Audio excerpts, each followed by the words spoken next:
কৃষ্ণ বন্ধুরা, রেবস ব্লগে আপনাদের সকলকে স্বাগত জানাচ্ছি। আপনারা সবাই কেমন আছেন? আশা করি ভালো আছেন, আমরাও ভালো আছি। আকাশের অবস্থা দেখুন।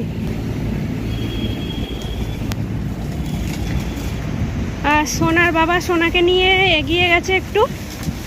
আজই হচ্ছে রাখি পূর্ণিমা, বলদেব প্রভুর আবির্ভাব তিথি, ওই জন্য মন্দিরে আছে অনেক প্রোগ্রাম আছে, তো ওই জন্য এখনই যাচ্ছি মন্দিরে। আর আপনাদের সাথে যা যা হবে মন্দিরে সবই শেয়ার করব। আমার ব্লগটা আপনারা দেখতে থাকুন, আশা করি আপনাদের ভালো লাগবে। আর মন্দিরে যেহেতু কৃষ্ণ বলরাম আছে, তো বলরামের আবির্ভাব তিথি উপলক্ষে আজকে অনুষ্ঠানটা মেনলি হচ্ছে। আর এই দেখুন মন্দিরে চলে এসেছি, আর এই যে আমার সোনা বাবা। তো প্রত্যেক বছরই কৃষ্ণ বলরামকে পালকি করে এই গার্ডেনটায় নিয়ে আসে। দাঁড়ান আপনাদেরকে দেখাচ্ছি। এই দেখুন এই গার্ডেনটা এইখানটাতে নিয়ে আসে, তো এইখানেই ভোগ লাগানো হয়। কিন্তু এবারে ওপরে এই যে পাহাড় আছে, এই পাহাড়ের ওপরে একটা গার্ডেন আছে মন্দিরেরই, তো এইখানে এই বছরে হবে। তো এই দেখুন নিয়ে যাচ্ছে এখন কৃষ্ণ বলরামকে পালকি করে। তো চলুন আপনাদের সাথে সব কিছুই শেয়ার করি। তো এখানে একটু কীর্তন হবে, তারপরে ভোগ লাগানো হবে ভগবানকে, তারপরে সোজা মন্দিরে চলে যাবে।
যাও ঘুরতে নিয়ে যাবে বাবু।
তো ভগবানের শয়ন আরতি হয়ে গেছে, ভগবানকে শয়ন দিয়ে দিয়েছে। তো এখন আজকের মতো প্রোগ্রাম শেষ হয়ে গেছে। তো এখন আমরা চলে যাচ্ছি হচ্ছে বাড়ি। আর যাওয়ার পথে এই দেখুন আপনাদের সাথে খুব সুন্দর লাইটিংটা একটু শেয়ার করে নিচ্ছি। আর এই যে চারিপাশটা দেখছেন এত সুন্দর করে লাইটিং করেছে, মন্দিরটা পুরো লাইটে একদম ভরাট করে দিয়েছে, কি সুন্দর লাগছে। তো আপনারা লাইটিংটা ততক্ষণ দেখতে থাকুন।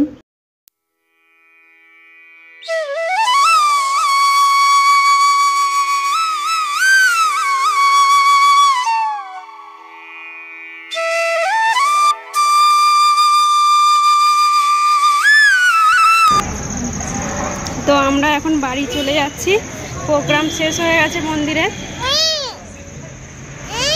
তো আজকের মতো ভিডিও কি বাবা চাঁদ, আজকের মতো ভিডিওটা এই পর্যন্তই। ভালো লাগলে ভিডিওটা লাইক করবেন আর সবার সাথে শেয়ার করবেন। সবাই ভালো থাকবেন, সুস্থ থাকবেন। দেখাচ্ছে নেক্সট ব্লগে। আমার ভিডিওটি পুরো দেখার জন্য আপনাদেরকে অনেক অনেক ধন্যবাদ। আর গুড নাইট সবাইকে। তো হ্যাপি রাখি পূর্ণিমা সকলকে, আর বলরাম জয়ন্তী। তো হরে কৃষ্ণ।